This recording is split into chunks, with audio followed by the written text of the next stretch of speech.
Hi, I'm Ingrid. I'm from Somerville, and I started the teacher training last year, and I'm completing it this year. And I just want to say that I really enjoyed, the aspect that I really enjoyed was being able to deepen my practice. A lot of things I didn't really understand when I started with this teacher training, and then made me really walk through every aspect of the pose, and now I'm like, wow, I'm really there, I can get it, I know where my breath is supposed to be, and that really helped me from that aspect.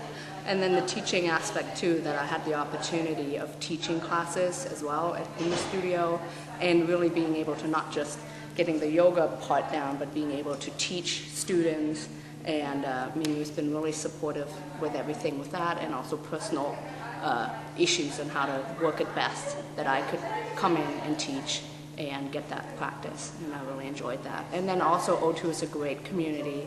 It's a great supportive community to not just get down the physical aspects of yoga, but also the spiritual aspect. There's so much more to it. A lot of it about the food. I know when I started with last year with the training, I was all like, well, food, what is this about? Vegetarian, vegan, even though I was a vegetarian.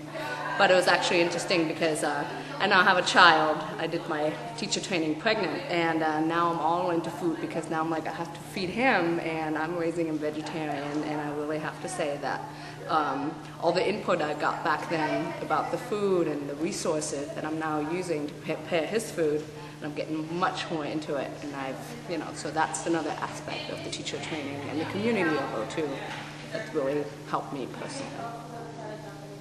It definitely is a time commitment, but it's so worth it, even if you're not thinking of teaching immediately or not having to, being able to quit your job and teaching, but really being able to deepen your practice. You're really practicing from a different point once you've done this training. You're just steps ahead. You're really getting to a point that you might have only achieved had you just gone to classes, I don't know, in another few years, but now you're there and you really feel like you have a good foundation.